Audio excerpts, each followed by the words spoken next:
সব সমস্যার সমাধান দিতে পারে কি? হযরত আলী চোরের হাতে ঘোড়া দিয়া আল্লাহর ঘরের মধ্যে ঢুকতেছেন। আল্লাহর ঘরের মধ্যে যারা আপনারা ঢোকেন আপনারা কিন্তু নিয়ম জানেন, কিন্তু যারা ঢোকে না তারা কি নিয়ম জানে নাকি? আপনারা বলেন তো, আল্লাহর ঘরে ঢুকতে গেলে কোন পায়ে ঢোকা লাগবে? কোনদিন কি হিসাব করে দেখছেন ডান পায়ে কেন ঢুকতে হয়? আবার যখন নামাজ শেষ করে বের হবেন তখন বাম পায়ে কেন বের হন? কোনোদিন কি কোনো হুজুরের কাছ থেকে শুনছেন যে ডান পায়ে কেন ঢোকা লাগে আর বাম পায়ে কেন বের হওয়া লাগে? কোনোদিন কি শুনছেন? এটা শুনবেন কেন?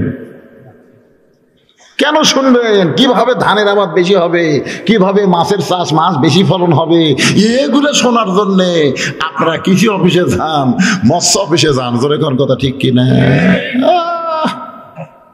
আর মসজিদের মধ্যে ডান পায়ে কেন ঢোকেন, বাম পায়ে কেন বের হন? কোনদিন কি ইমাম সাহেবকে বলেছেন আপনারা? ইমাম সাহেব কি ঠেকা বলছে? এগুলো জানা দরকার তো। দোয়া পড়তেছেন আল্লাহুম্মা ইফতাহলি আবওয়াবা, কয় না কেন? দোয়া জান না নাকি? আমি তো বললাম কিছু, তার পরকাটা আপনাদের কয়া লাগবে না? এর নাম হলো শূন্যস্থান পূরণ করা। যেখানে গিয়ে আমি থামবো পরকাটা আপনারা খাবেন, তাহলে বোঝা যাবে ওয়াজ আপনারা বুঝতেছেন। আল্লাহুম্মা ইফতাহলি আবওয়াবা রাহমাতিকা। মাদ্রাসা সওয়াল, তাই না? এর বাংলা অর্থ কি?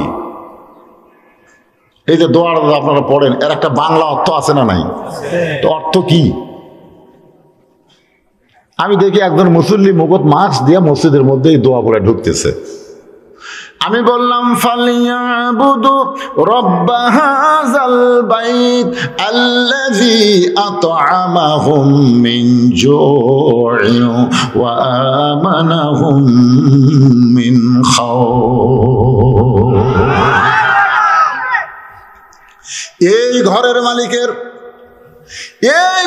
মালিকের যারা গোলামি করবে, মানে এই ঘরের মালিকের যারা নামাজ পড়বে, তাদেরকে আল্লাহ সাথে সাথে দুইটা পুরস্কার দিবে। 1 নম্বর পুরস্কার হলো তার রিজিকের কোনো পেরেশানি থাকবে না। 2 নম্বর পুরস্কার হলো যাবতীয় ভয় ভীতি থেকে আল্লাহ তাকে নিরাপত্তা দিবে। তাহলে করোনার ভয়ে তুমি মুখে মাস্ক পরছো, তোমার কি ঈমান বলে না যতক্ষণ পর্যন্ত আল্লাহ করোনা না দিবে ততক্ষণ পর্যন্ত কাউরে করোনা ধরতে পারবে না। আমার এলাকার যারা ফকির ভিক্ষা করে খায়, একটা ফকিরের মুখত আমি দেখি নাই, মাছ দেখি নাই।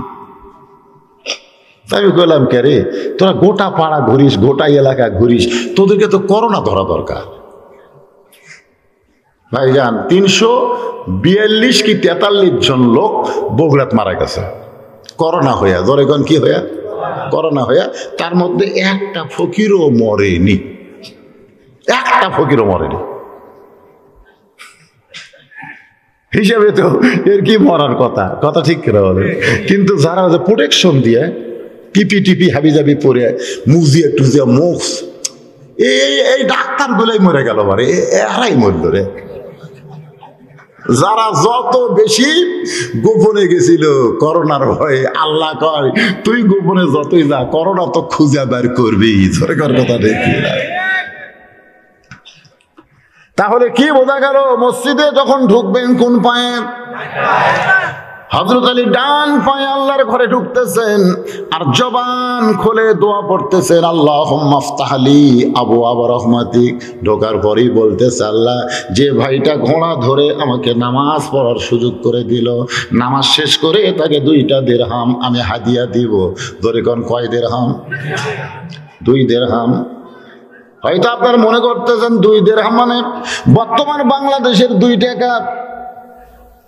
বর্তমানের বাংলাদেশের 2 টাকা। আপনারা কি জানেন হযরত আলীর আমল তো অনেক আগের আমল, তার পরের আমলে এক সময় শায়েস্তা খান এসেছিল।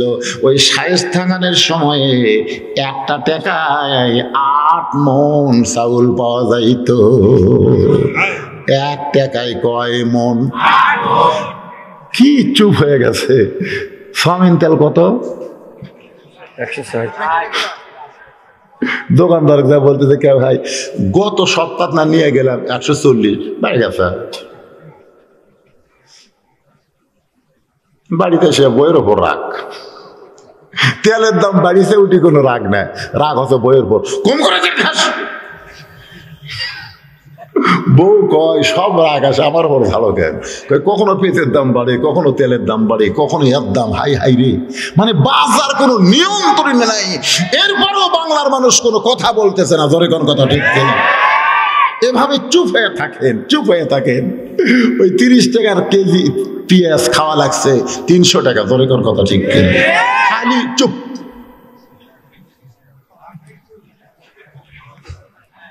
একজনকে আমি বললাম, ভাই কিছুই বলবেন না, কই বলে দিল যেমন দরকার নাই, না খায়া থাকবো কিন্তু মুখ খুলবো না। কি 2 দিরহাম মানে কি? শায়েস্তা খানের আমলে যদি 1 টাকায় 8 মণ চাউল পাওয়া যাইতো, তার অনেক আগের আমল হচ্ছে হযরত আলীর আমল। সেই সময় তিনি 2 দিরহাম দেওয়ার নিয়ত করলেন। তার মানে তিনি বুঝাইলেন, ভালো কাজে যারা সহযোগিতা করবে তাদের হাদিয়া কম না বেশি। লোকটা তার ঘোড়া ধরে তাকে নামাজ পড়ার মতন সুযোগ করে দিল, এই জন্যে তার হাদিয়া কম না বেশি? আজকে যারা মসজিদের ইমামতি করে, মসজিদের খতিব, তাদের হাদিয়া নিয়ে অনেক মানুষ আবার টিটকারি করে না? হায় হায়, মসজিদের কেশিয়ার সারা মাস ইমামের পাশে নামাজ পড়লো, সারা মাস, কিন্তু 2 তারিখে ইমাম সাহেব কেশিয়ারের পাশে ঘুরতেছে। কেশিয়ার আগে আগে যায়, ইমাম পিছনে পিছনে যায়। আর মসজিদের মধ্যে গেলে ইমাম আগে, কেশিয়ার পিছনে। একটা দায়িত্ব বিহাজাল ইমাম, আল্লাহু আকবার। 1 মাস কিন্তু কেশিয়ার ইমামের পিছনে ছিল, কিন্তু বেতন দেওয়ার সময় কেশিয়ার আগে আগে, ইমাম পিছনে পিছনে। চাচা মাস হয়ে গেছে, ডিমো বারে মারিয়া খামো, মানে এমন গরম। ইমাম বলতেছে, চাচা সারা মাস তো চাইনি, চাচা মাস গেছে, 2 তারিখ হচ্ছে, আপনি দিবেন না? দিমো, কালকে জোহরের পরে নিয়ে, অসুবিধা কি? যাও। ইমাম সাহেব খুশি হয়ে বাড়ির যা বউ বলতেছে, কি কি বাজার লাগবে সব লিস্ট করো, আগামীকাল জোহরের পরে আমাকে বেতন দিবে। বউ একের বিশাল বাজারের লিস্ট 2 ব্যাগ দিয়ে ছেড়ে দিছে। ইমাম সাহেব জোহরের নামাজ পড়বার এসে দেখে কেশিয়ার মসজিদে নাই।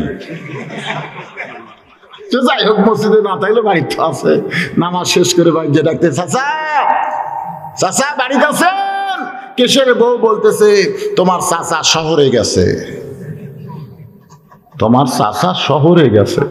বউ ব্যাগ দিছে, বাজারের লিস্টই দিছে, চাচা শহরত গেছে।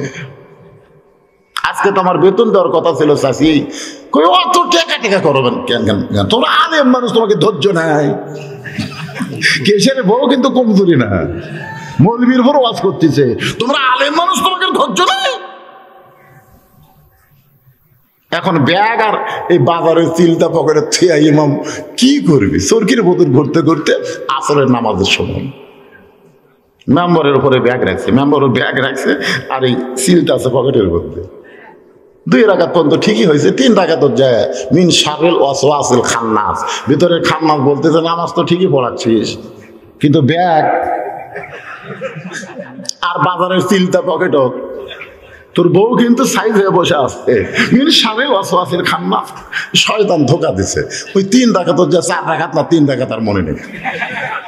ওই 3 রাকাত 4 রাকাত মনে করে যেই বসে গেছে, বাবা এতদিন ধরে কেউ লোকমা দেবার পারেনি, আজকে সুযোগ পাচ্ছে, বুঝছেন না?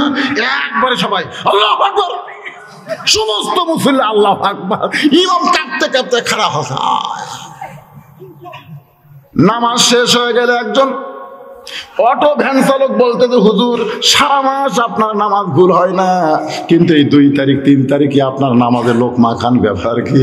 ইমাম কান্দের বলে, বলা যাবে না, এমন দেশে জন্ম নিয়েছি, এমন দেশের হুজুর হয়েছি, মনের দুঃখ মনে থাকবে বাবা, বলা যাবে না।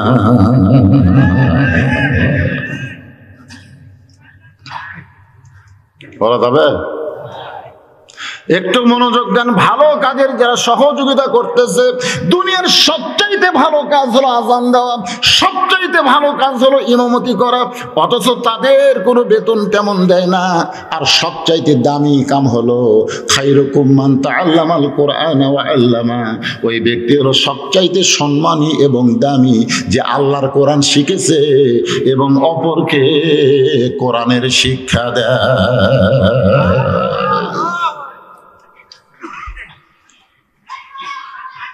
হযরত আলী নিয়ত করলেন নামাজ শেষ করে কয় দিরহাম দিবে?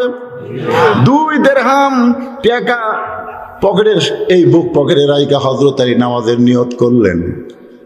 নামাজের নিয়ত করলেন, এদিকে ঘোড়া চোর চিন্তা করতেছে নামাজ পড়ার জন্য তো মসজিদে গেছে, নামাজের সাইজ কেমন, নামাজের সাইজ না দেখলে ঘোড়া চুরি করা যাবে না, আগে সাইজ দেখা লাগবে। ধরে খান কি দেখা লাগবে?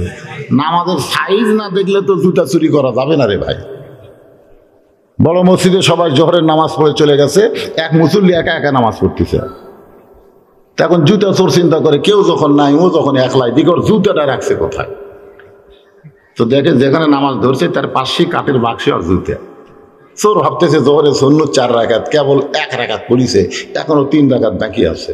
ও 3 রাকাত শেষ করতে করতে জুতা নিয়ে আমি চলে যাবো, এই মনে করে চোর কেবল জুতা হাত দিছে, ওই খস করে চোরের হাত ধরছে।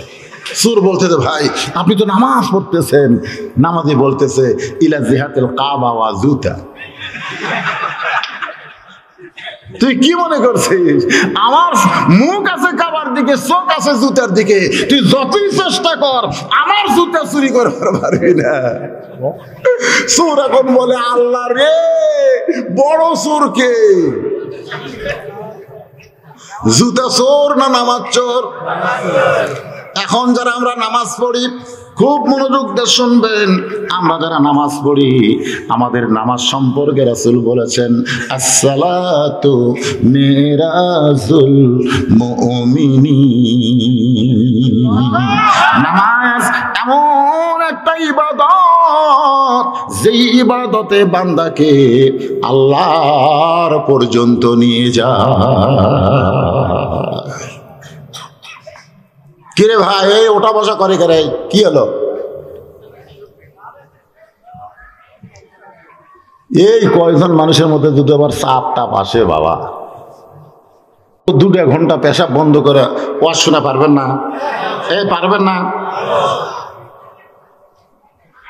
আর এই যে ছোটবড় চিল্লা চিল্লি ঘরে আশেপাশে, আমাকে এলাকার লোকেরা বুঝলেন সন্ধ্যার সময় মেয়ে মানুষ ঘরাত দেখে, ঘরা বোঝেন না? মুরগি যেটা থাকে সেটা তার নাম কি? ঘরাত লাইট দিয়ে খুঁজতেছে আমার মুরগি ঠিক মতো উঠছে কিনা। তো দেখে একটা মোরগ নাই, মানে মুরগি টুরগি সবই আছে কিন্তু একটা মোরগ নাই। তখন কিন্তু মুরগিওয়ালা চিন্তা করে কে রে আমার মোরগ 14 ফেব্রুয়ারি পালন করবে, কার বাড়িতে গেল, মানে কোন মুরগির ফেরত পড়লো? আপনি কোন তো ওই বসে থাকবে, ওই লাইট না, কিন্তু আশেপাশে যে কটা বাড়ি আছে সে কটা বাড়িতে গিয়ে বলবে দেখো তো ভাই তোমাকে ঘরাত কি আমার মোরগ উঠছে। তখন বাকিতে দেখে এক মুরগির পিছনে কট কট কট কট করতেছে, ওই ভিতরে ঢোকে মোরগ ধরে করছে কে ঘরা ফেরিস না। সন্ধ্যার সময় ঘরা চেক করতেছে মুরগি ঠিক মতো উঠছে কিনা। সন্ধ্যার সময় একজন পুরুষ মানুষ গোয়াল ঘর দেখতেছে গরু ছাগল ঠিক মতো উঠছে কিনা সন্ধ্যার সময়। আর এত রাত হয়ে যাচ্ছে, এই ছেলেরা বেড়ে ঘুরতেছে, এদের দাম কি মুরগি হাঁস গরু ছাগলের চাইতে কম নাকি? এদেরকে বাপ মা ওকে খোঁজার দরকার নাই যে আমাকে সওয়াল গুলো কোথায় গেল রে, একটু খোঁজা দরকার তো। কি কথা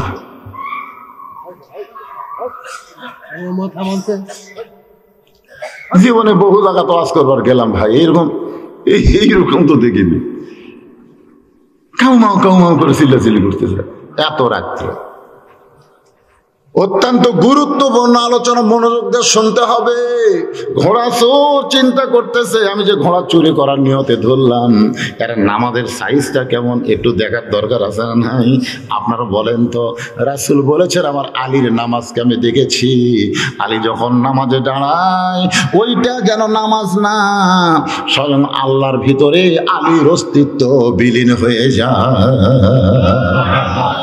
দৃষ্টান্ত হলো এক জগ পানির মধ্যে এক মুষ্টি চিনি দিয়া দুইটা ঘন্টন মারলে ওই পানির মধ্যে চিনি যেমন আর খুঁজে পাওয়া যায় না, তাই বলে মনে করেন না যে ওটা পানি থাকলো। আগে পানি চিনি দুই জায়গাত আছে, এই জায়গার চিনি এই জায়গার পানি। প্রত্যেকটা লোক বলবে চিনি পানি চিনি পানি, কিন্তু এই দুইটা যখন একত্র হয়ে গেল তখন কিন্তু আর চিনি পানি কেউ বলবে না, সবাই বলবে শরবত। যখন মানুষ নামাজের মধ্যে ঢুকে যায় ওই মানুষটা মানুষ থাকে না, আবার আল্লাহ হয় না, ওই মানুষটা আল্লাহওয়ালা হয়ে যায়। জোরে বলেন কি ওয়ালা? হযরত আলীর নামাজের সাইজ ভালো, এমন ভাবে নামাজের মধ্যে দাঁড়িয়ে গেছে, চোর ভাবতেছে এর ঘোড়া চুরি কেন, এর গোটা দুনিয়া চুরি করলেও বুঝতে পারবে না। সুবহানাল্লাহ না কেন? সাহাবেরা বললেন, এ রাসূলুল্লাহ, জিহাদের ময়দানে হযরত আলীকে দেখলাম এমন ভাবে উপর হয়ে আছে, এমন ভাবে উপর হয়ে আছে, কোন কিতাবে লেখছে তার পিঠে, কোন কিতাবে লেখছে তার ডান পায়ের পিছন দিকে তীর ঢুকেছে। ইয়া রাসূলুল্লাহ, হুজুর হযরত আলী আহত অবস্থায় আছে, আমরা তীরের শলাকায় হাত দিলে এত জোরে চিৎকার করে, আমরা তীর তো টেনে বের করতে পারবো না। ইয়া রাসূলুল্লাহ, তাহলে হযরত আলীর পিঠ থেকে তীর কেমনে বের হবে? রাসূল নিচের দিকে তাকায় থাকলেন, নিচের দিকে তাকায় থাকলেন, নিচের দিকে তাকায় থেকে কিছুক্ষণ পরে বলতেছে, আমার আলীর পিছন দিকে তীর কে মারলো? আমার আলীর পিছন দিকে তীর কে মারলো? কারণ আলী হচ্ছে জিহাদের ময়দানের সেনাপতি, আর আলীর পিছনে যারা থাকে তারা হলো মুসলমান। তাহলে মুসলমান পিছনে থাকলো, সেনাপতি আগে থাকলো। আলীকে কেউ যদি মারে আলীর সামনে মারতে পারবে, কিন্তু আলীর পিছনে কে মারলো? নবী চিন্তায় পড়ে গেলেন, কে মারলো কে মারলো? এমন সময় জিবরাইল বলতেছেন, অমিনান নাসি মাইয়াকুলু আমান্না বিল্লাহি ওয়া বিল ইয়াউমিল আখিরি ওয়া মা হুম বিমুমিনিন। ইয়া রাসূলুল্লাহ, আলীর পিছনে যারা থাকে তারা সবাই মুসলমান, এটা আপনার ভাবা ঠিক না। আলীর পিছনে যারা থাকে তারা সবাই মুসলমান, এইটা ভাবা আপনার ঠিক না। কারণ আলীর পিছনে একজন মুসলমান রূপী মুনাফিক ছিল। কাফেরেরা বহুদিন হলে চিন্তা করে জিহাদের ময়দানে আলী যদি যায়, সে জিহাদে কাফেরদের নির্ঘাত করা হয়। কামুল দুর্গের দরজা যাই হেঁচকা টান মারছে, যে দরজা খুলতে 70 লাগাতে 70 জন লোক লাগে, টাই নিয়ে খুলতে লাগাতে, আর সেই দরজাতে ঢাল বানায় ওই মানুষকে। চিন্তা করে দেখেন ওদের ধারণা, কাফেরদের ধারণা, এক তো সামনে থাকে কিছু করা যায় না, যাই সামনে সাহস করে গেছে সে যত বড়ই বীর হোক এক আঘাতেই শেষ। এখন কাফেরেরা চিন্তা করে কি করা যায়, আলীকে হত্যা না করলে ইসলাম হত্যা করা যাবে না। এই বাংলাদেশে যারা আলীর মতো সাহসী আলেম ওলামা, তাদেরকে সাইজ না করা গেলে ইসলামকেও সাইজ করা যাবে না। ধরে এখন ঠিক কি? এই ষড়যন্ত্র কিন্তু অনেক আগে থেকে হয়ে আসতেছে, আগে নতুন না। তো এখন কাফেররা চিন্তা করে কি করা যায়। তখন একজন বলতেছে, আলীর সামনেই তো আমাদের থাকা লাগবে, পিছনে তো আমার বুদ্ধি নাই, কারণ পিছনে তো মুসলমানেরা থাকে, সে মুসলমানের মধ্যে আমরা কেমনে যাব। তখন কাফেরের নেতা আবু সুফিয়ান বলতেছে, একটা কাম করা হোক, আমাদের মধ্যে একজন মুসলমান সাজা হোক। মুসলমান হওয়া না, মুসলমান সাজা। এরকম আছে না নাই? যেরকম হুজুর না, হুজুর সাজিয়েছে। আমার ওয়াজে আপনারা শুনছেন, হুজুর সাজিয়েছে। সাজে না, হুজুর সাজে না, এরকম হুজুর সাজে সৌদি আরবের জুব্বা গাওয়াত দিয়ে এলাকাত ঘুরতে, ও বাবা রে, সবাই এমন জুব্বা গাওয়াত দিছে। কিছুক্ষণ পরে আজান দিছে, দেখে হুজুর একটাও নাই জুব্বালা ছাড়া। নামাজ হচ্ছে মগরিবের। হুজুর যান নামাজ পড়ান, কই বাবা আমি তো হুজুর না রে, আমি হুজুর সাজিয়েছি। মোবাইল অফ করি তাও অফ হয় না, কি ব্যাপার? লকের জন্য, তাই না? এত রাত্রে কল করে কি ডিস্টার্ব করতেছে? বিরক্ত হচ্ছেন আপনারা? একটু মনোযোগ দিয়ে কথাগুলো শুনবেন। তাহলে কি করা যায়? পিছন দিক থেকে মারতে হবে, সামনে তো মারা যাবে।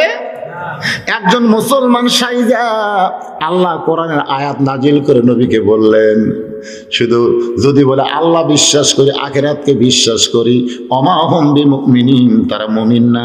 এমন মুনাফিক আলীর পিছন দিক থেকে তীর মারছে। আলী বললেন, সাহাবীরা আমার আলীকে তোমরা কষ্ট দিও না। নবী বললেন, সাহাবীরা আমার আলীকে তোমরা কষ্ট দিও না, আমার আলীকে তোমরা কষ্ট দিও না।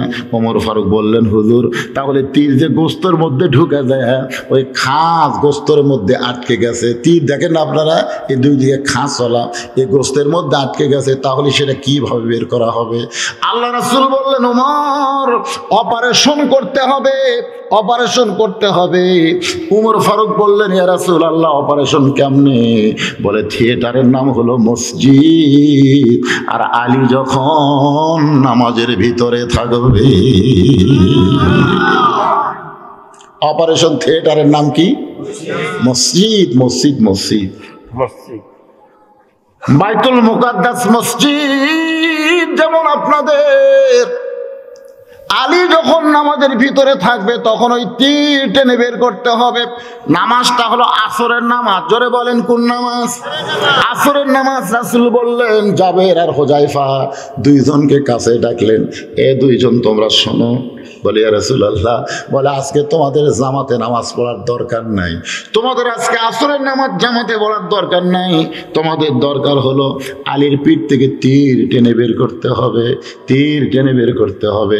তবে শর্ত হলো আলী যখন নামাজের ভিতরে থাকবে। নামাজের তিনটা সুরত, একটা হলো শরীয়ত, একটা হলো মারিফত, একটা হলো হাকিকত। সেই নামাজই মেরাজ। নামাজের শুরুটা হলো শরীয়ত, নামাজের মাঝখানটা হলো মারিফত, আর সালাম ফিরানোর সঙ্গে সঙ্গে হাকিকত। জোরে কোন সুবহানাল্লাহ।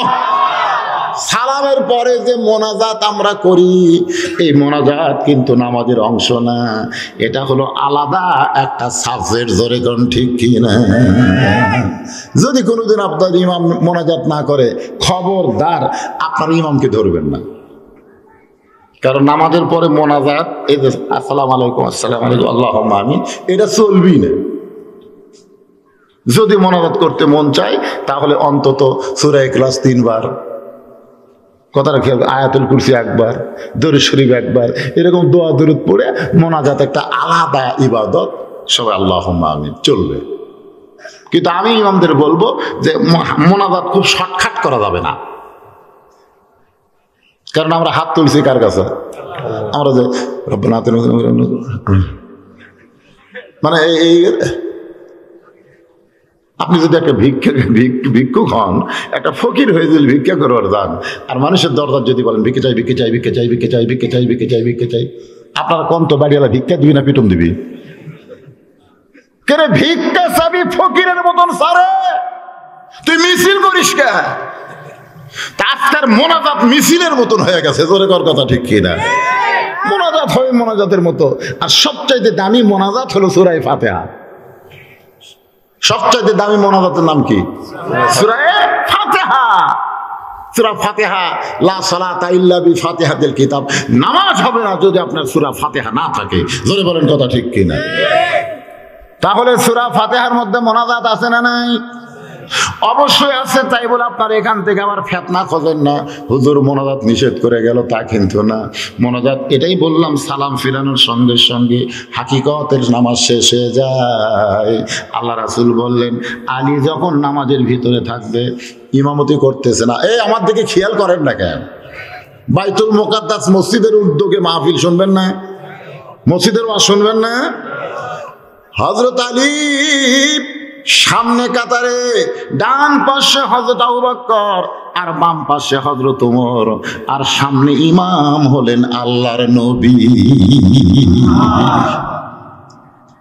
দ্বিতীয় কাতারে হযরত আলী বরাবর পিছনে যিনি দাঁড়াইছেন, তার নাম হলো ওসমান গনি। নামাজ চলতেছে, জাবের আর হুযায়ফা দুইজন এসে তীর টানে। হযরত আলী পিছন দিকে চলে যায়, তীর টানতেছে, পিছন দিকে চলে যায়, আবার সাইডা দিলেই ঠিক মতো দাঁড়ায়। জাবের হুযায়ফাকে ফিসফিস করে বলতে, কে রে ভাই, যে তীরের শলাকায় হাত ধরে চিক করে দিয়া কান্দে, সেই তীর ধরে টানতেছে, মানুষ নড়তেছে কিন্তু জবানের মধ্যে কোনো কান্নার আওয়াজ নাই। জাবের বলতে, হুযায়ফা এইভাবে টানলে মানুষ নড়াচড়া করবে কিন্তু তীর বের করা যাবে না। তাহলে কখন? বলে যখন নামাজের ভিতরে থাকবে। হযরত আলী যখন নামাজের সিজদায়, এই সময় দুইজন সাহাবী দুইটা পা হযরত আলী আসাদুল্লাহিল গালিবের পিঠে দিয়া এত জোরে তীর টান মারছে, তীর শুধু বের হয় নাই, তীরের সঙ্গে পিঠের গোশত পর্যন্ত ছিঁড়ে আইছে, একেবারে গোশত।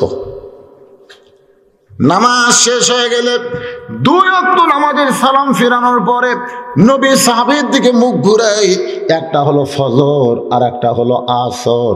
যখন এক নামাজের নাম কি? ফজর, আর একটা হলো আসর।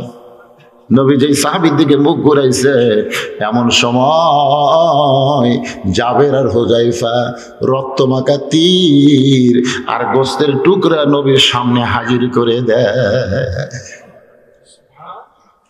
নবী ডান হাতের মধ্যে গোশতের টুকরাখানা লুকায় রেখে তীর বাম হাতে ধরে এতই কান্না কান্দে, কারণ নবী বলেন, আলী রে,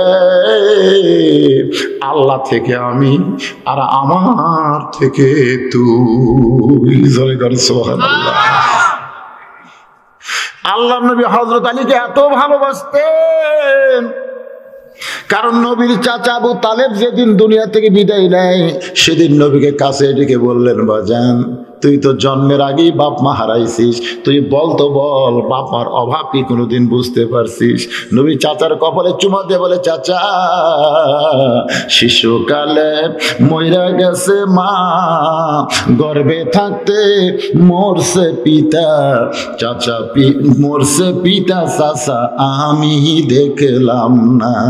কিন্তু পিতা না দেখলে কি হবে? আপনি আমাকে এত আদর সোহাগ করেছেন, আমি বাবার অভাব বুঝতে পারি নাই। সুবহানাল্লাহ কবেন না? আবু তালেব বলতেছে, তাহলে আমি মরে যাচ্ছি, আমি মরার পরে আমার দুইটা ছেলে তোর হাতে তুলে দিলাম। জোরে কোন, কয় ছেলে? দুইটা ছেলে, একটা হলো জাফর বিন আবি তালেব, আর একটার নাম হলো আলী ইবনে আবি তালেব। এই দুইটা ছেলেকে নবীর দুই হাতে তুলে দিলেন। আলী ছোট ছিল বলে আলীকে ডান হাতে তুলে দিলেন, আর জাফরকে বাম হাতে তুলে দিলেন। দিয়ে আবু তালেব চাচা বলতেছে, বাজান, আমি যেমন তোরে লালন পালন করছি, তুই আমাকে ওয়াদা দে আমার সন্তানকে তেমন লালন পালন করবি। সঙ্গে সঙ্গে নবী বলতেছেন, চাচা, আপনি যেমন আমাকে লালন পালন করেছেন, আপনারা আলী জাফরকেও আমি তেমন লালন পালন করব। মুতার যুদ্ধে হযরত জাফর যখন শহীদ হলেন, তিনজন সেনাপতির নাম বলেছিলেন, তার মধ্যে একটা হলো জাফর। শহীদ হওয়ার পরে নবী জাফরের দেহের কাছে দাঁড়িয়ে বলে, জাফর রে, আমি আমার চাচার কাছে ওয়াদা দিয়েছিলাম আমি তোকে লালন পালন করব, আজকে তুই আল্লাহর জন্য নিজের জীবন অক্ষ করে দিলি। এমন সময় আল্লাহ তাআলা জানায় দিলেন, ওয়ালা তাকুলু লিমান ইয়ুকতালু ফি সাবিলিল্লাহি আমওয়াতুন বাল আহইয়াউ ওয়ালাকিন লা তাশউরুন। ওগো নবী, আপনি এমন করে কাঁদবেন না, এমন করে কাঁদবেন না। আল্লাহ রাস্তায় যারা জীবন দিয়ে শহীদ হয়ে গেল, তাদেরকে মৃত্যু বলো না, আমি আল্লাহ বলতেছি তারা জীবিত।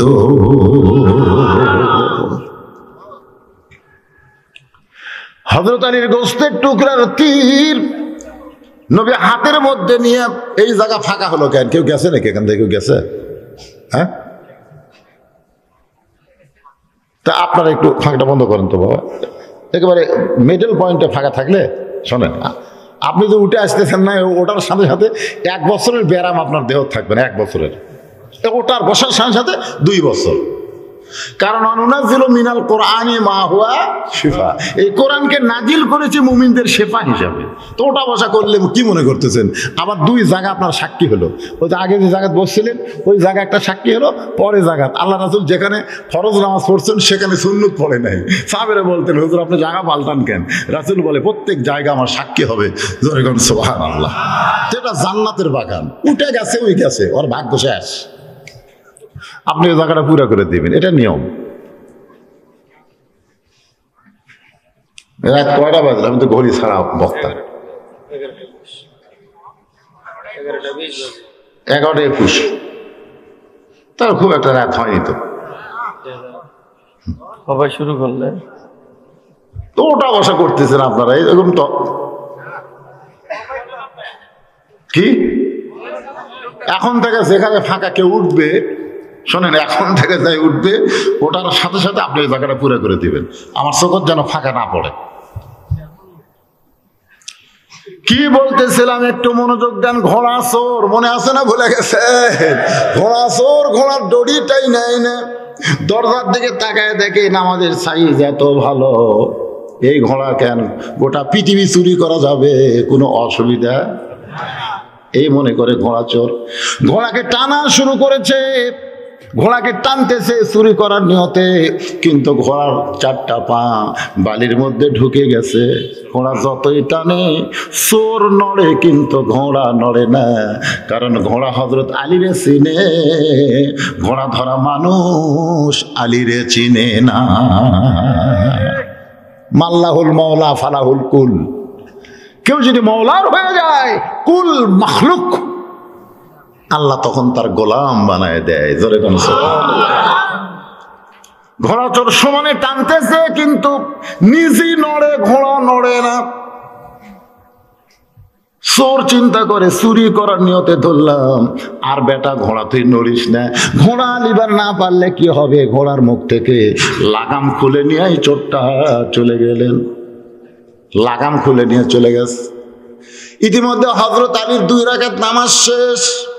2 রাকাত নামাজ যখন শেষ হয়ে গেল, শেষ হওয়ার পরে হযরত আলী পকেট থেকে 2টা দিরহাম বের করলেন। পকেট থেকে 2টা দিরহাম বের করার কারণ হলো, মন যদি বলে দেশ না, যখন কথা ঠিক কিনা, মন কিন্তু ধোকা দিতে পারে, 2 দিরহাম দেশ না, তোর তো কাম হয়েই গেছে রে, এখন আবার দেওয়া লাগবে কেন?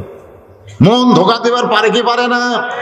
কারণ আমাদের মন ধোকা দেয়। আল্লাহ বলেছেন ওয়ানফিকু মিম্মা রাযাকনাকুম মিন ক্বাবলি আন ইয়াতিয়া আহাদাকুমুল মাউত ফায়াকুলা রাব্বি লাউলা খারতানি ইলা আযালিন করিব।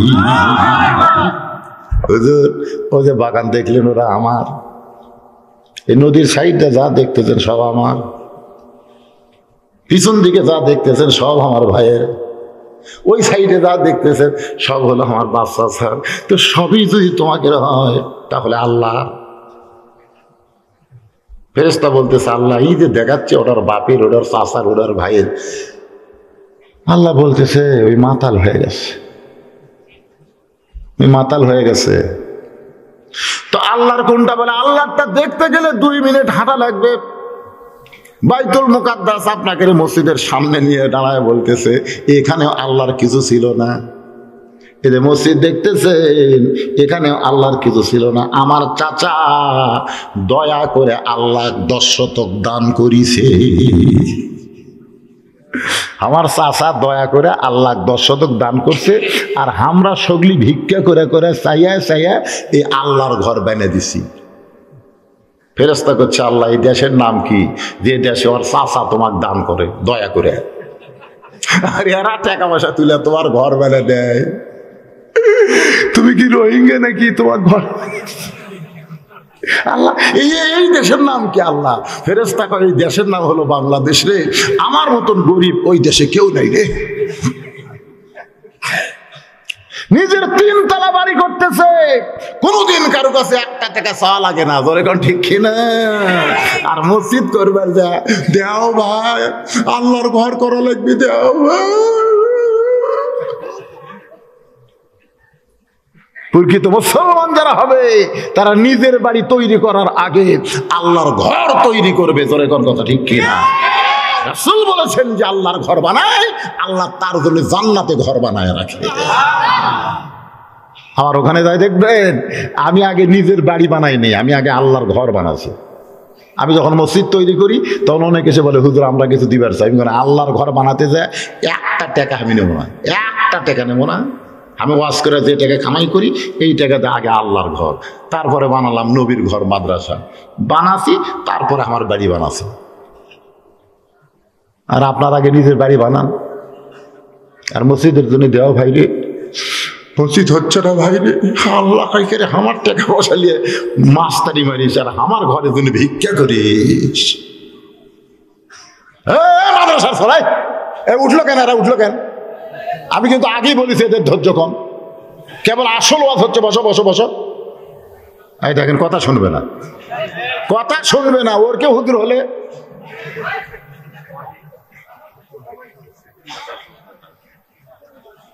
তাহলে হাফেজে মাদ্রাসার হুজুর হলে সাথে সাথে বসে দেবে। কিন্তু আমি এর মধ্যে একটা গ্রুপিং আছে, ওর কে হুজুর হলে কথা শুনবে। হ্যাঁ আসলে তো তাই। আমি মাদ্রাসা আমরা তো জানি না। আমি একটা ছাত্র দুষ্টামি করতে বহুবার চিল্লাই, আমার কথা শোনে না। আর হুজুর কালে একটা লাঠি বের করে এরকম কাঠের উপর টুলের উপর একটা বাড়ি মারি, যেই বাড়ি মারছে হাই সব ফেরেশতা। ওর কক মারেনি, খালি টুলের উপর বাড়ি মারছে, একেবারে চুপ। আমি গেলাম ক্যারে, আমার এত ওয়াজ দেওয়া ভালো হয় না, আর এক বাড়ি মারলাম সব ভালো। আমি হুজুরকে বললাম, হুজুর এটা কি মন্ত্রের বাড়ি? হুজুর এটা আপনি বুঝবেন, এটা আমার মন্ত্র আছে হুজুর, এই ঠুলোর বাড়ি মারার মন্ত্র আছে। আমি তো সেই মন্ত্র জানি না। ওটে কে এবার ওটে কে সেটা দেখবো। আজকে মাদ্রাসা কামাই দিয়ে যখন আইসা বসে গেছ, শেষ পর্যন্ত শোনা লাগবে। এখন ঘোড়ার লাগাম নিয়ে যখন চলে গেছে, ঘোড়া চোর। জোরে কোন কি চোর? হযরত আলী পকেট থেকে 2 দিরহাম বের করছে, কারণ যেটা দিবার চাইছে সেটা পকেটে রাইখা লাভ কি? এই 2টা দিরহাম বের করে মসজিদ থেকে বের হচ্ছেন। মসজিদ থেকে যখন বের হবেন, বের হওয়ারও কিন্তু নিয়ম আছে, আছে না নাই? আপনার বলেন তো, জোরে না আস্তে? মসজিদ থেকে বের হবেন জোরে না আস্তে? আস্তে বের হবেন। এই জন্যে মসজিদ দরজার দিকে তাকাই বলবেন, আল্লাহুম্মা ইন্নী আসআলুকা মিন ফাদলি। এই যে আমি জোহরের নামাজ পড়ে বাড়ি যাচ্ছি, আসরের নামাজ যেন এই ঘরে পড়তে পারি। আল্লাহ আসরের নামাজ পর্যন্ত আমার হায়াত দেও। আল্লাহ এই চোখের পানি নিয়ে কানবেন, দরজার দিকে তাকায় থাকবেন। আর কতগুলো বেদব আছে পুরানা স্যান্ডেল পাওয়ার দিয়ে নামাজ পড়ে বেড়াচ্ছে, যাওয়ার সময় পাড়াপাড়ি করে পুরানাটা থুয়ে নতুন পাওয়ার দিয়ে চলে গেছে। আর এত পাড়াপাড়ি স্যান্ডেলেও খেয়াল করেন, পুরানা থুয়া নতুন পাওয়ার দিয়ে চলে যাচ্ছে। পুরানা লাগাই কে রে? দেখে তো সব আগে কে গেল, দৌড়ে গিয়ে দেখে বাবু নতুন স্যান্ডেল পাওয়ার দিয়ে যাচ্ছে। কে ভাই স্যান্ডেল? আমি খেয়াল করিনি ভাই, চাপাত খালি বাড়ি। আজ পর্যন্ত কোনোদিন কেউ নতুন স্যান্ডেল থুয়া পুরাতন পাওয়ার দিয়ে কেউ যায়নি। ধরে কোন কথা ঠিক না, কেউ কিন্তু যায়নি। যে নতুন স্যান্ডেল থুয়া ওই পুরাতন পাওয়ার দিয়ে গেছে। যতবার স্যান্ডেল বদল হচ্ছে দেখবেন পুরাতন থুয়া নতুন লেগে গেছে। কি পাড়াপাড়ি করা যাবে? আপনার জীবনের শেষ নামাজ হতে পারে। রাসূল বলেছেন, তুমি যখন মসজিদের মধ্যে ঢুকবে তখন তুমি মনে মনে বিশ্বাস করবে এটাই তোমার জীবনের শেষ নামাজ, আর হয়তো নামাজের হায়াত নাই। তাহলে তোমার নামাজ এমন হবে, ওই নামাজ তোমাকে জান্নাতে পৌঁছায়া দিবে। আসসালাতু মিফতাহুল জান্নাহ। নামাজ হচ্ছে বেহেশতের চাবি। হযরত আলী মসজিদ থেকে বের হচ্ছেন, দরজার দিকে তাকায়া। আমরা তো মসজিদ থেকে বের হলে আগে ঘোড়ার দিকে তাকাতাম। জোরে কোন কথা ঠিক কিনা? কিন্তু হযরত আলী দরজার দিকে তাকায় মসজিদ থেকে বের হয়ে আল্লাহর শুকরিয়া আদায় করে মসজিদকে সালাম দিয়ে যেই মাত্র পিঠ ঘুরাইছে, দেখে ঘোড়া দাঁড়ায় আছে কিন্তু ঘোড়া ধরার মানুষ নাই। ঘোড়ার কাছে এসে দেখে ঘোড়ার মুখে লাগাম নাই। হযরত আলী বললেন বেকায়দায়, কারণ লাগাম ছাড়া ঘোড়ার পিঠে চড়ে আলী যদি উত্তর দিকে কোরআনের দাওয়াত দিবার চায়, ঘোড়া হয়তো দক্ষিণ দিকে দিকে চলে যাবে। একটা ঘোড়াকে বাধ্য করতে গেলে ঘোড়ার মুখে লাগাম লাগবে।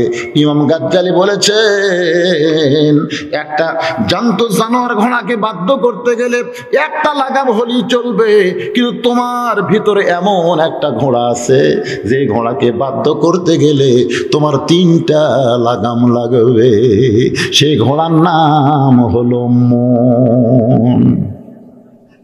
80 তলায় শের যদি হয় 40 সারে মন, মনে মনে মিল না হলে মিলে না ওজন। গান আছে না নাই?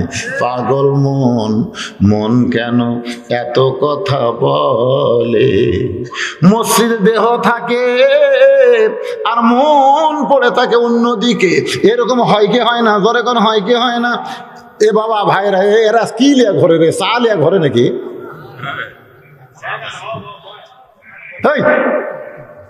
আজকের দিনে তোমাকে এই ব্যবসা করা লাগবে। কি বিপদ! কারা কারা চা খাচ্ছেন? কারা কারা চা খাচ্ছেন?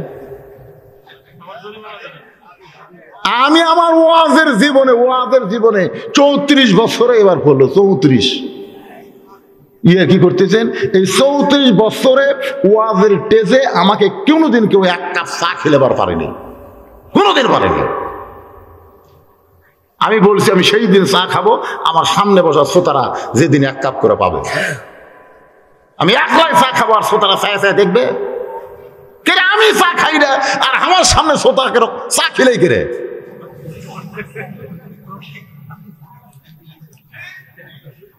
কথা কয় না, ঠিক? একটু ঠিকঠাক কম। না না, ব্যবসা কি সবসময়? এখন রাত 11:30 বাজছে, এখন তোর চা খেয়ে খাবি রে? তাই দেখো এরা ঘরে গে পরে দিকে একটা শিক্ষিকা কি দেখা যায় চা খিলাচ্ছে। কি মন খারাপ করতে চান?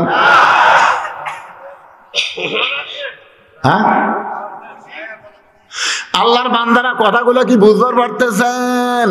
হযরত আলী বিপদে বাড়ছে না কমছে? কারণ লাগামবিহীন ঘোড়ার পিঠে চড়ে হযরত আলী কোথায় যাবে? কোথায় যাবে? এখন হযরত আলী ঘোড়ার কাছে দাঁড়িয়ে আছে, দেখি কোনো আল্লাহর বান্দা পাওয়া যায় কিনা। যদি পাওয়া যায় তাকে 2টা দিরহাম দেব, সে যেন আশেপাশের কোনো জায়গা থেকে একটা লাগাম কিনে নিয়ে আসে। এই নিয়ত করে হযরত আলী দাঁড়ায় আছে ঘোড়ার দিকে খেয়াল করে। এমন সময় একজন আল্লাহর বান্দা রাস্তা দিয়ে এসেই হযরত আলীকে সালাম দেয়, আসসালামু আলাইকুম হুজুর, আপনি কেমন আছেন? হযরত আলীর নাম হলো হযরত আবু বকর। চিন্তা করে, আমি হলাম ছোট, আবু বকর হলো বড়। আমি যদি সালাম দেই তাহলে সিয়ার আমি পেয়ে যাই, কিন্তু নবীর 1 নম্বর সাহাবীকে সিয়ার থেকে বঞ্চিত করা যাবে না। এই জন্য নিজে সালাম বন্ধ রাইখা আবু বকরকে সালাম দেওয়ার সুযোগ দিলেন। কিন্তু আবু বকর খালি ঘরে আর চিন্তা করে যে এই ছেলেটা আমাকে সারা জীবন সালাম দেয়, আজকে সালাম দেয় না কেন? বুঝছেন না? যাই সবসময় সালাম পায়, তাই কিন্তু দেওয়ার কথা ভুলে যায়। যেরকম আমরা হুজুর, আমরা কিন্তু কাউকে সালাম দেবার চাই না, বুঝছেন? আমাকে একটা দাম নাই। আসসালামু আলাইকুম হুজুর, সবাই সালাম দেয়, আমরা দেবো কখন? আবু বকর রাদিয়াল্লাহু সব সময় হযরত আলী সালাম দেয় স্বপ্ন দেখার আগে, কিন্তু আজকে স্বপ্ন দেখার পরে চিন্তায় পড়ে গেল আমি যদি সালাম দেই তাহলে সিয়ারের মালিক তো আমি হয়ে যাই, মুরব্বীকে বাদ দিয়ে আমি সিয়ার কেমনে নিব? এই জন্য আবু বকরকে সালাম দেওয়ার সুযোগ দিলেন। আবু বকর কয়েকবার ঘোরার পরে সালাম দিচ্ছে, আসসালামু আলাইকুম ইয়া আলী। সঙ্গে সঙ্গে হযরত আলী বলে ওয়ালাইকুম আসসালাম। ফজরের নামাজের সালাম ফেরানোর পর আবু বকর বলে ইয়া রাসূলুল্লাহ, আলী বেয়াদব হয়ে গেছে, আলী বেয়াদব হয়ে গেছে, আলী বেয়াদব হয়ে গেছে। নবী বললেন, আমার ছাত্র আলী কেমনে বেয়াদব হলো? বলে সারা জীবন আমাকে সালাম দেয়, কিন্তু আজকে সালাম দেয়নি। আমি চিন্তা করলাম দিবে কয়েকবার, তারপরেও যখন দেয়নি বাধ্য হয়ে আমি নিজেই সালাম দিলাম। আল্লাহ নবী চমকে বলে, আলী, আমার সাহাবীদের মধ্যে ঈমান গ্রহণ করার ব্যাপারে তুমি 1 নম্বর হতে পারো, তুমি কত ছোট। আবু বকর ঈমান গ্রহণ করেছে 35 বছর বয়সে, আর হযরত ওমর ঈমান গ্রহণ করেছে 27 বছর বয়সে, ওসমান গনি ঈমান গ্রহণ করেছে 21 বছর বয়সে, আর আলী তুমি ঈমান গ্রহণ করেছো মাত্র 8 বছর বয়সে। তুমি এত বড় বেয়াদবি কেন করলে? আলী কান্দের বলে, ইয়া রাসূলুল্লাহ, আমি কোনো বেয়াদবি করিনি, আমি বরং সম্মান করেছি। রাসূল বলে, কেমনে সম্মান করলে? তুমি সালাম না দেয়া সালাম নিলে। বলে, স্বপ্নে দেখেছি যে আজকে সালাম দিবে, আল্লাহ জান্নাতে একটা চেয়ার সাজায় রাখছে, ওই চেয়ারের মালিক তারে বানায়া দিবে। হুজুর, আমি চেয়ারের মালিক হওয়ার জন্য সালাম দেওয়ার নিয়তে বের হলাম, কিন্তু এমন একজন মানুষকে পাইলাম, সেই মানুষকে আমি সালাম দিয়ে যদি চেয়ারের মালিক হই তাহলে মুরব্বী রহমান হবে। এই জন্য জান্নাতে চেয়ারের মালিক বানানোর জন্য শুধু আজকের দিনে আবু বকরকে আমি সালাম দেওয়ার সুযোগ দিয়েছি। আল্লাহ রাসূল বললেন, রে সাহাবীরা শোনো, সালাম দেওয়া হলো সুন্নাত, কিন্তু 90টা নেকি দেওয়া হবে, আর সালামের উত্তর দেওয়া হলো ওয়াজিব, নেকি হবে মাত্র 10টা। যে আলী সবাইকে সালাম দেয়, কিন্তু আজকে ঘোড়াল মুখে লাগাম নাই, ওই ধান্দায় ঘোড়ার দিকে তাকে আছে, আর লোকটা সে বলে, আসসালামু আলাইকুম হুজুর, কেমন আছেন? চুমকে উঠে বলতেছে, ওয়ালাইকুম আসসালাম ভাই, আপনি আমাকে চিনেন? মানে আসসালামু আলাইকুম হুজুর, কেমন আছেন, তাহলে বোঝা যাচ্ছে কি? আর আগেরটা কি কইছিল, আপনি কে হুজুর? আগেরটা লাগাম তোরা কি কয়, আপনি কে হুজুর? আর এটা বলতেছে, হুজুর আপনি কেমন আছেন? হযরত আলী ওয়ালাইকুম আসসালাম বলে বলতেছে, ভাই আপনি আমাকে চিনেন? বলে, আপনাকে চিনে না এমন মুসলমান দুনিয়াতে নাই। সুবহানাল্লাহ, খান না কেন? এই ছেলে পেলেরা শাহরুখ খানের নাম জানে, সালমান খানের নাম জানে, যে এইবার ক্রিকেটে কিন্তু বাংলাদেশ ডাবা মায়ের খাচ্ছে। জোরে কোন কথা ঠিক না? এই ক্রিকেটের একজনের নাম হলো সাকিব আল হাসান, আছে না নাই? জোরে কোন আছে না নাই? একবার প্রধানমন্ত্রী সব ক্রিকেটারটাকে বললো, সাকিব আল হাসানের নেতৃত্বে সেবার একটা বিজয় হয়েছিল, বলে আমি খুশি হয়ে সাকিব আল হাসানের নেতৃত্বে যারা ক্রিকেট বিজয় করলো তাদের সবাইকে ঢাকার একের মেন জায়গায় একটা করে ফ্ল্যাট দিয়ে দিলাম, একটা করে ফ্ল্যাট দিল, একটা করে গাড়ি দিল, কত লক্ষ টাকা দিল। আর আমাকে কোরআনের হাফেজ একজনের নাম কিন্তু সাকিব আছে না নাই? ধরো কেন নাজমুল সাকিব, সাকিব কিছুই দিল না। আমি সেদিন কইছিলাম, যে দেশের সরকার এরকম খেলোয়াড়কে সম্মান দিল, আল্লাহর কোরআনকে সম্মান দিচ্ছে না, এই খেলোয়াড়রা একদিন ডাবা মার খাবি। ধরে কোন কথা ঠিক? এবারে খাসে ভাই, এবারে খাসে, এমন খাওয়া খাসে খেলে দেশ টাকা পয়সা খরচ করে সব উল্লুক পাল্টিছে, সব রয়্যাল বেঙ্গল টাইগার। ওরা না পারার পিছনে আমি একটা কারণ খুঁজে পাইছি। এবারে বাংলাদেশ ক্রিকেট খেলা এই পরাজয় হওয়ার পিছনে কারণ হলো পরিমনির লুঙ্গি ড্যান্স। জোরে কোন কি? পরিমনির লুঙ্গি ড্যান্স। এই মেয়েটা মদের ফ্যাক্টরির মধ্যে পাইয়া তাকে ধরে নিয়ে গেল। আমরা মনে করলাম মোটামুটি ভালোই শাস্তি হবে। হায় হায়, কিছুদিন পরে দেখি জেলখানার থেকে এরকম বাম হাত দেখাচ্ছে, গোটাল হাত মেহেদি দিয়ে ফুল আঁকাছে। ফিরে জেলখানার মধ্যে মেহেন্দি পেল কুটি। আচ্ছা, বার হয়ে আসে কয়েকদিন পর ওর জন্মদিবস, ওই আবার দেখেন মেয়ে মানুষ লুঙ্গি পরছে, লুঙ্গি পরার ড্যান্স দিছে। লুঙ্গি, এর নাম হলো লুঙ্গি ড্যান্স। আমি আমার মা বোনদের জন্য বলবো, মা, পরিমনির মতন নারী এটা মেয়ে জাতের কলঙ্ক। জোরে কোন কথা ঠিক কিনা? এটা নারীদের কলঙ্ক, এটা নারীদের কলঙ্ক। যে মেয়েদের সম্পর্কে আল্লাহ বলেছেন, অকরনা ফি বুয়ুতিকুন্না ওয়ালা তাবাররাজনা তাবাররুজাল জাহিলিয়াতিল উলা। আল্লাহু আকবার। আল্লাহর বান্দারা একটু খেয়াল করেন। বলে, আপনি আমাকে চিনেন? লোকটা বলতেছে আপনাকে চিনে না এমন মুসলমান দুনিয়াতে কেউ নাই। আলী বলতেছে, ভাই আপনি আমারে কেমনে চিনলেন? আপনি আমারে কেমনে চিনলেন? বলে, আপনাকে তো আমি চিনিনি, আল্লাহর নবী আপনারে চিনাইয়া দিছে। অনেকগুলো সাহাবীদের সামনে আল্লাহ নবী বললেন, সাহাবীরা তোমরা কি জানো তোমাদের মাঝখানে একজন মহামানব বসে আছে? তোমাদের মাঝখানে একজন মহামানব বসে আছে। সাহাবীরা বললেন, ইয়া রাসূলুল্লাহ, আমাদের মাঝখানে কোনো মহামানব নাই, বরং আপনি হলেন মহামানব। আল্লাহ নবী বললেন, আমি মহামানব হতে পারি, কিন্তু আমি দুই দিক দিয়ে একজনকে মহামানব মানতে বাধ্য হয়েছি। সাহাবীরা বললেন, হুজুর সেই ব্যক্তিকে?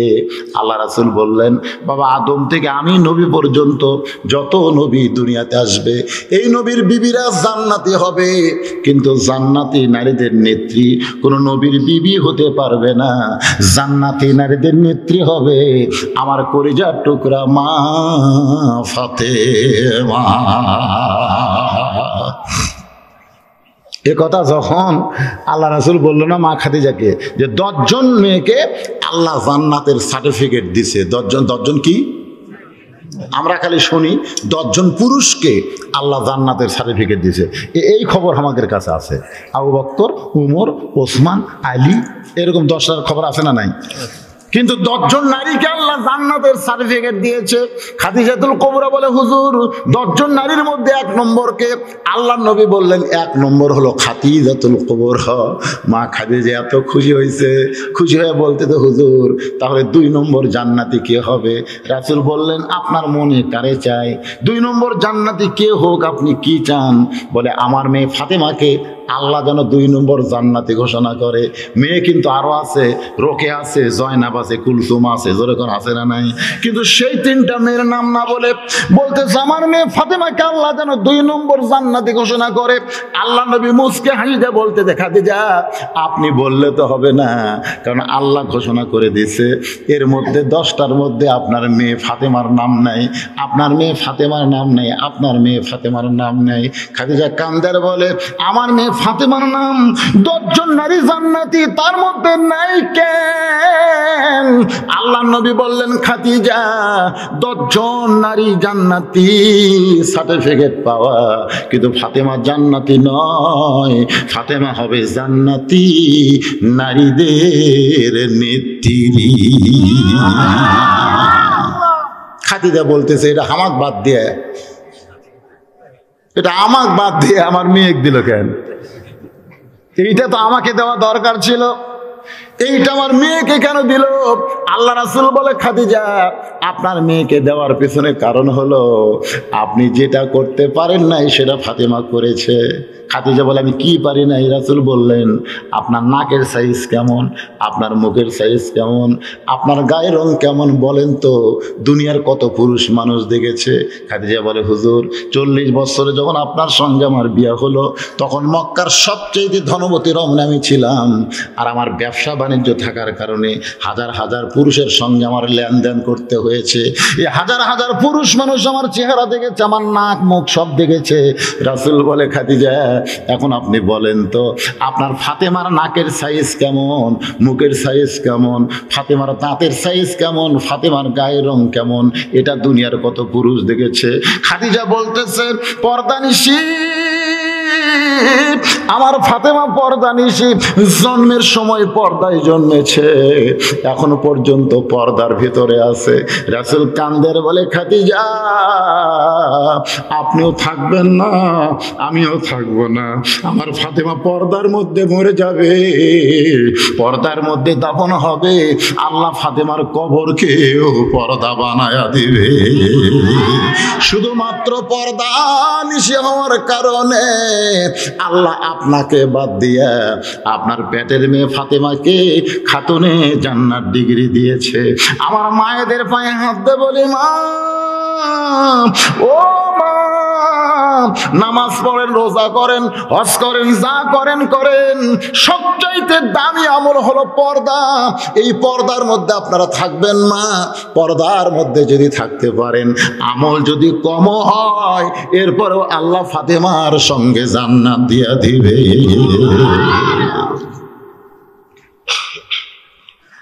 এই সাহাবীরা শোনো, আমি নবীর বইয়েরা জান্নাতে যাবে, কিন্তু জান্নাতি নারীদের নেত্রী হবে না, জান্নাতি নারীদের নেত্রী হবে আমার কলিজার টুকরা ফাতেমা।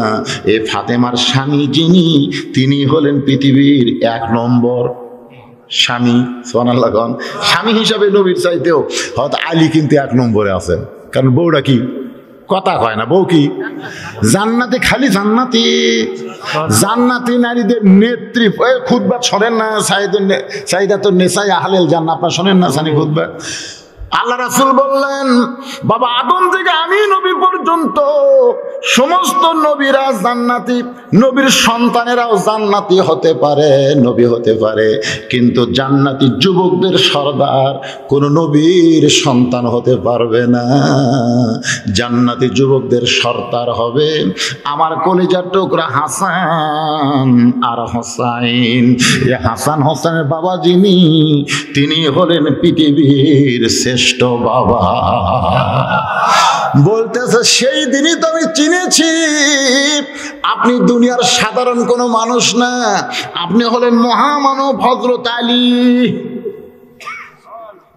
তো বলতেছে ভাইজান আমার তাহলে তো আপনি ভালোই জানেন, ভালোই চেনেন, একটা কাম করে দেন ভাই।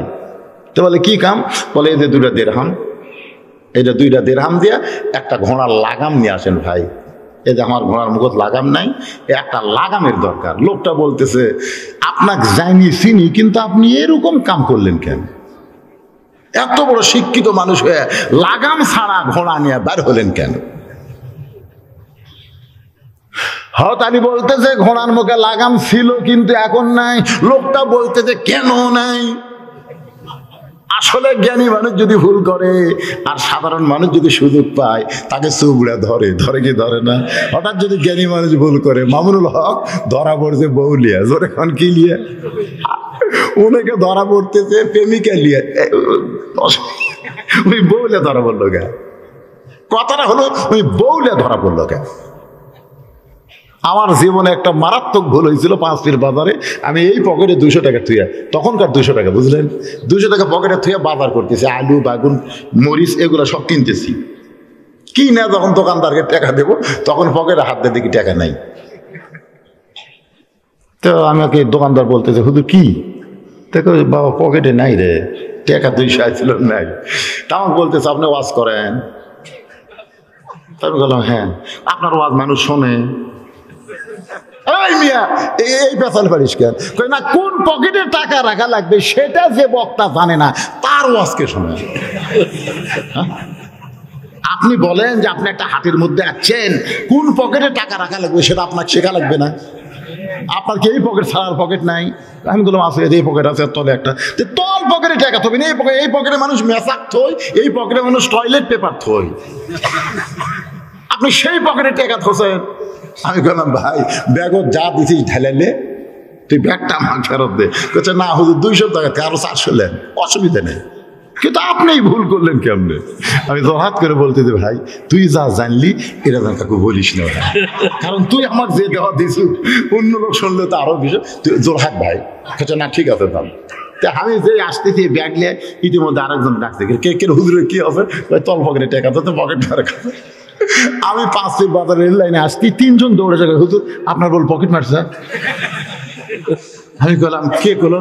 হ্যাঁ কে করলো মানে আপনি এত বড় আলেম হয়ে কোন পকেটে টাকা থোয়া লাগে সেটাই জানেন না, ওয়াজ করে খান। আমি কান ধরে কইলাম আল্লাহ রে, জ্ঞানী মানুষ যদি ভুল করে মূর্খ মানুষেরা তা চুবড়ে ধরে। ধরে কোন কথা ঠিক? আপনি এত বড় জ্ঞানী হইয়া লাগাম ছাড়া ঘোড়া নিয়ে কেন বের হলেন? আলী বলতে যে ঘোড়ার মুখে লাগাম ছিল কিন্তু বর্তমানে নাই। লোকটা বলে কেন নাই? বলে টাকা ফেরত দে, দরকার নাই। বলতেছে অবশ্যই আপনার জন্য লাগাম কিনবো, জান্নাতের আশা। হযরত আলী বলতেছে ভাইজান আমার 2 দিরহাম দিয়ে ঘোড়ার লাগাম কিনে দিলে জান্নাত পাবে, জান্নাতের আশা করবে, এই দলিল তোমার কোথায়? বলে নবীর মুখে শুনেছি। আল্লাহ নবী যখন কলিজার টুকরা ফাতেমাকে আপনার সঙ্গে বিয়ে দিবে তখন কিন্তু আপনাকে বলেছিল আলী রে আমার ফাতেমাকে বিয়ে করতে গেলে তোর ঘর বাড়ি আছে কিনা এইটা আমি দেখবো না, কিন্তু বিবাহের মহরনা কিন্তু দিতে হবে। সুবহানাল্লাহ কর না কেন? কারণ একজন পুরুষ একজন নারীকে বিবাহ করতে গেলে সর্বপ্রথম যে জিনিসটা দেওয়া লাগে তার নাম কি? আলী, তোর কি মহরনা দিবার মতন কিছু আছে? আলী কান্দের বলে, ইয়া রাসূলুল্লাহ, আমার সম্পদ আছে দুইটা, একটা হলো আল্লাহ আর একটা হলো রাসূলুল্লাহ। এই দুইটা সম্পদ ছাড়া আমি আলীর কিছু নাই। আমার মতন গরিবের সঙ্গে আপনার কলিজার টুকরা মেয়েকে কেন বিয়ে দিবেন, কেন বিয়ে দিবেন? নবী কান্দের বলে, আলী রে, আমি বিয়ে দিতে চাইনি বাবা, আমি বিয়ে দিতে চাইনি বাবা। স্বয়ং আল্লাহ তাআলা আমার ফাতেমার জন্য তোর ব্যাপারে ঘটকালি করতেছে। তোর কি কিছুই নাই? আলী বলতে, হুজুর আমার কি আছে? আমার আল্লাহ নবী ছাড়া বেশি কেউ জানে না। রাসূল বলে, আলী রে, তাহলে তোর মাথার হেলমেট খানা বিক্রি কর যা, ওই হেলমেটের যা দাম হবে সেইটা দিয়েই আমার মায়ের বিয়ের মহরনা আদায় করা হবে। হযরত আলী মাথার হেলমেট নিয়ে বাজারের দিকে যখন রওনা দেয়, পিছন দিক থেকে উসমান করে ডাক দেয়, বলে, আলী। সঙ্গে সঙ্গে আলী থমকে দাঁড়িয়ে বলে, আসসালামু আলাইকুম ওসমান ভাই, আমি বাজারে যাচ্ছি, আপনি আমার পিছন থেকে ডাক দিলেন। ওসমান বলে, আলী রে, কোথায় যাবা?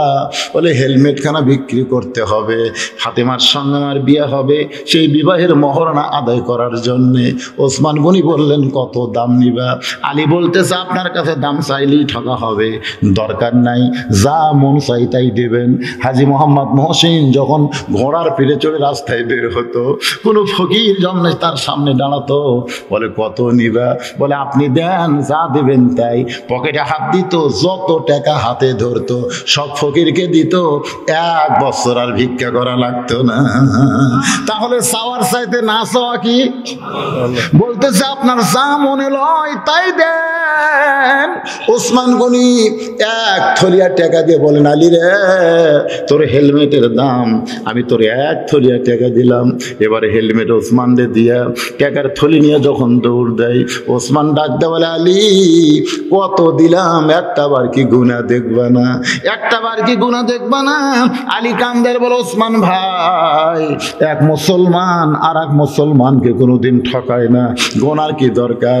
ওসমান গনি বলতেছে, গুনাহ হলো নবীর সুন্নাত, গুনাহ হলো নবীর সুন্নাত, মানে মা ফাতেমার বিয়ের মহরনা কত, এইটা যেন দুনিয়ার মুসলমান জানতে পারে, এই জন্যই বলে গুনাহ হলো নবীর সুন্নাত। গুনে দেখে 480 দিরহাম। আলী কান্দার বলে, ওসমান, একটা হেলমেটের দাম কোনোদিন কি এত হয়? একটা হেলমেটের দাম কোনোদিন 480 দিরহাম কি হয়? ওসমান গনি বলতে, আলী রে, আসাদুল্লাহিল গালিব যে হেলমেট মাথায় দিয়ে যুদ্ধ করে, যে যুদ্ধে মুসলমানের বিজয় হয়, সেই হেলমেট আসমান জমিন বিক্রি করে দিল কিনা যাবে না।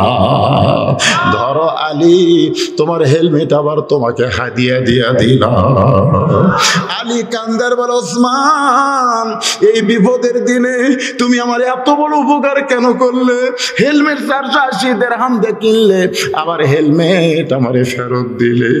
বাজান রে, হেলমেট আমারে ফেরত দিলে। নবীর কাছে হযরত আলী এসে হেলমেট খানা নিয়ে যখন দাঁড়ায়, বলে, আলী রে, ওসমানের চাওয়া আল্লাহ কবুল করেছে। আলী বলতেছে, ইয়া রাসূলুল্লাহ, রাস্তার মধ্যে বেচা কেনা হয়েছে, ওসমানের চাওয়া আল্লাহ কবুল করেছে, আপনার খবর কে দিল? এমন সময় নবী বলতেছেন, রে আলী, এই মুহূর্তে জিবরাইল আমার কাছে খবর দিয়ে দিল, ওসমান জান্নাতের আশা আল্লাহ কবুল করেছে। ওসমান গনি আপনার বিবাহের মহরনার জন্য হেলমেট কিনে যদি আবার সেইটা ফেরত দেয়, তাহলে আমি আপনার ঘোড়ার জন্য কি একটা লাগাম কিনতে পারবো না? শুধুমাত্র জান্নাতের আশা। 2 দিরহাম নিয়ে এবার লোকটা চলে যাচ্ছে লাগাম কেনার জন্য বাজারে।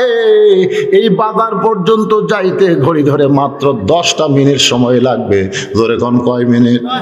এই 10 মিনিট ওই যাক লাগাম কিনবার যাক।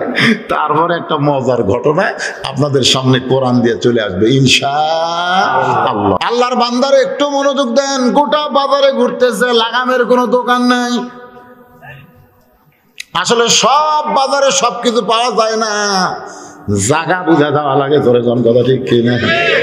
জিজ্ঞাসা করে ভাইজান এই বাজারে লাগামের কোনো দোকান আছে কিনা, ঘোড়ার লাগাম পাওয়া যায় এইরকম কোনো দোকান আছে কিনা? বলতেছে না, এটা তো লাগামের বাজার না। লাগাম যদি কিনবার চাও এখান থেকে বহু দূর যেখানে ঘোড়ার বাজার লাগে ওই ঘোড়ার বাজারের পাশে লাগামের দোকান আছে, তাছাড়া তো এখানে লাগামের কোনো দোকান নাই।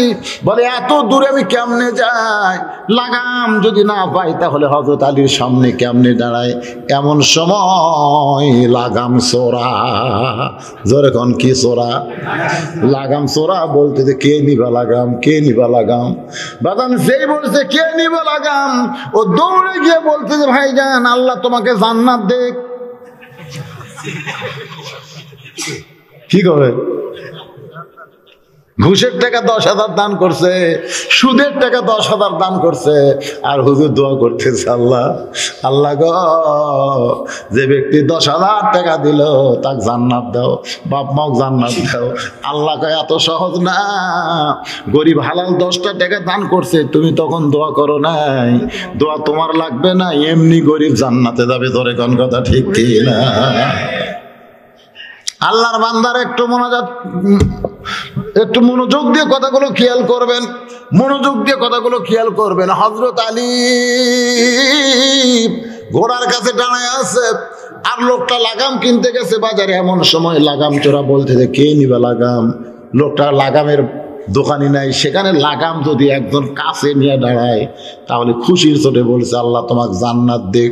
চোর চমকে উঠছে, কারণ চোর জানে, ঘুষখোর জানে, সুদখোর জানে ওরা জান্নাত পাবে।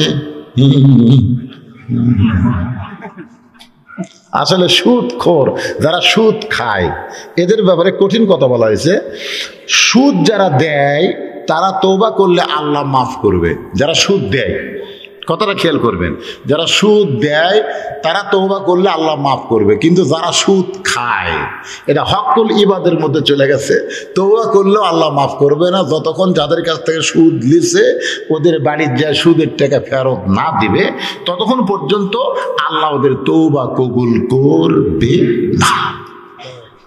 এখন কারা কারা সুদ খাচ্ছেন তারা বোঝেন, ঠেলা কাক কয়। খাবেন? অনেকে খায়, হজম শক্তি এত বেশি, সবই খায়।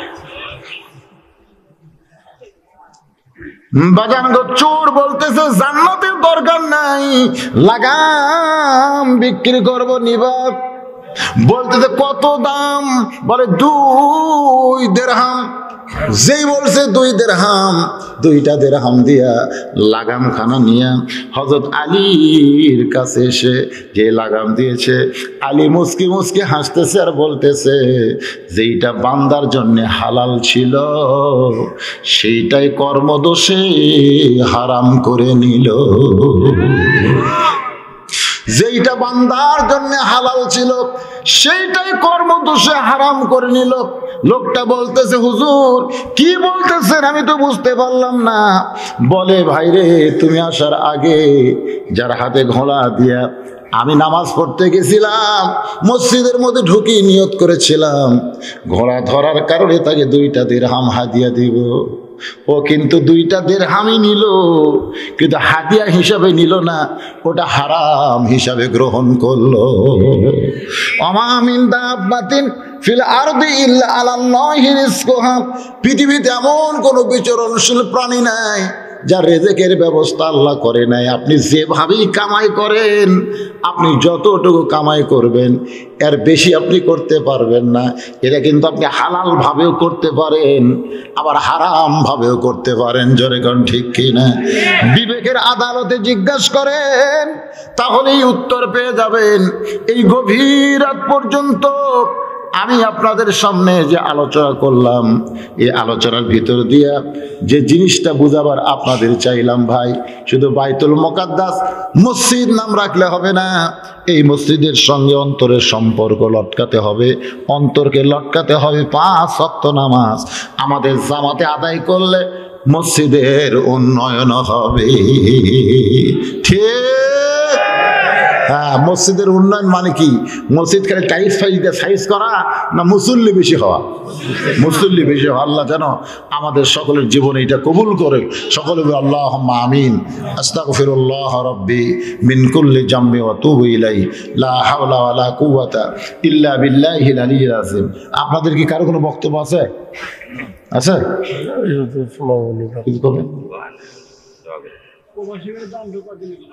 প্রবাসীদের আগে বলছে বাবা, আগে বলছে আল্লাহুম্মা আমিন। আল্লাহুম্মা আনতাস সালাম ওয়া মিনকাস সালাম তাবারাকতা ইয়া যাল জালালি ওয়াল ইকরাম। আয় আল্লাহ তাআলা, মাগরিবের নামাজের পর থেকে রাত 12টা পার হয়ে গেল, এই দীর্ঘ সময় পর্যন্ত তোমার পাগল বান্দা বান্দিরা আরামের বাড়ি আরামের ঘুমকে বাদ দিয়া কোরআন হাদিসের মহব্বত কলিজার মধ্যে নিয়ে এই জান্নাতের বাগানে বসে বসে কোরআন হাদিসের আলোচনা শোনার শেষে আমি গুনাহগারের সঙ্গে রহমতের দরজায় ফকির হয়ে দোকানা হাত তুলেছে। মেহেরবানি করে আজকের মাহফিল আমাদের সকলার হেদায়েতের জন্য, নাজাতের জন্য, জান্নাতের জন্য আল্লাহ কবুল করো। এই মাহফিলের শুরু থেকে শেষ পর্যন্ত যত আলোচনা হয়েছে এর মধ্যে যদি ত্রুটি হয়, ভুল হয়, মাফ করে দিও আল্লাহ। এর যা হাদিয়া মঞ্জুর করো সোনার মদিনায় নবী পাকের রওজা মুবারকে আল্লাহ কবুল করে নাও। তামাম আম্বিয়ায়ে কেরাম, আসহাবে কেরাম, তাবিনে কেরাম, তাবা তাবিনে কেরাম, তামাম পৃথিবীর মাটির নিচে যত মুমিন মুমিনা আছে আল্লাহ সকলের আরওয়াহ পরে হাদিয়া কবুল করো আল্লাহ। আমরা যারা হাত তুলেছি আমাদের জনম দুকুনি মা, ছোট্ট একটা শব্দ হলো মা। এই নামের মধ্যে যে কি মধুরে, যাদের মা নাই তারাই বুঝতেছে। এই জনম দুখনি মা যাদের কবরের ঘরে লুকাইছে আল্লাহ গো মেহেরবানি করে মায়ের কবরটাকে জান্নাতের টুকরা বানাও। বাবার বাড়ি ঘর সবই আছে, আমি সহ আমরা যারা বাবা হারা ইতিম হয়ে গেছে আল্লাহ মেহেরবানি করে বাবার কবরকে জান্নাতের টুকরা কবুল করো। আমাদের দাদা দাদি নানা নানি আত্মীয় স্বজন শ্বশুর শাশুড়ি যাদের কবরে গেছে আল্লাহ কবরবাসীদের মাফ করে দাও আল্লাহ। যেই মসজিদকে কেন্দ্র করে আজকের মাহফিল, এই মসজিদের জায়গা দিয়ে জমি দিয়ে মসজিদে টাকা পয়সা দিয়া সুন্দর করে তোমার ঘর যারা বানায় দিছে, এদের মধ্যে যারা কবরে গেছে আল্লাহ মসজিদের সিলাই তাদের কবর জান্নাতের টুকরা বানায় দাও আল্লাহ। যারা জীবিত আছে আল্লাহ তাদের জন্য হায়াতে তাইয়্যিবা দান করে রহমত বরকতের দরজা খুলে দাও। মসজিদ কমিটির সভাপতি, সহসভাপতি, মসজিদ কমিটির সেক্রেটারি, সহ সেক্রেটারি, কেশিয়ার, মসজিদ কমিটির সদস্য, মসজিদের খতিব, ইমাম, মুয়াজ্জিন, মুসল্লি সহ আল্লাহ সবাইকে তুমি কবুল করো আল্লাহ। ফিলিস্তিনের বাইতুল মুকাদ্দাস আল্লাহ, এই পাড়ারও বাইতুল মুকাদ্দাস মসজিদকে তুমি সঙ্গে কবুল করো। আয় আল্লাহ তাআলা, আমি গুনাহগার বলে দোয়া ফিরে দিও না। এতগুলো মানুষের মধ্যে যার দুই কানা পছন্দ হয় সেই দুই হাতের ওসিলায় গোটা মাহফিলকে আল্লাহ তুমি কবুল করো। আমার মায়েরা বোনেরা পর্দার অন্তরালে বসে বাস শুনেছে, আবিদা সালিহা পর্দা নিচে কবুল করো মা। ফাতেমার চরিত্র দান করে দাও। অসুস্থ আমরা যারা আছি আল্লাহ সুস্থ করে দাও, অভাবকে মোচন করে দাও। আজকের মাহফিলের সম্মানিত সভাপতি, সম্মানিত প্রধান অতিথি, সম্মানিত বিশেষ অতিথিবৃন্দ, সম্মানিত সুদীজন চেয়ারম্যান পদপ্রার্থী, মেম্বার পদপ্রার্থী যারা আল্লাহ সবাইকেই তুমি কবুল করে নাও আল্লাহ। আল্লাহ আমাদের যার যা মনের আশা আকাঙ্ক্ষা পুরা করে দাও আল্লাহ। গোটা বিশ্বের মুসলমানকে হেফাজত করো। আসমানের বেলা আসমানে নাও, জমিনের বেলা জমিনে ডাবাইয়ে দাও আল্লাহ। মৃত্যু যখন হবে দিনটা যেন জুমার দিন হয়, মাসটা যেন রমজান মাস হয়, ইমানের সাথে ইজ্জতের সাথে দুনিয়া থেকে বিদায় নেওয়ার কালে আমাদের জবানে জারি করে দিও লা ইলাহা ইল্লাল্লাহু মুহাম্মাদুর রাসূলুল্লাহ।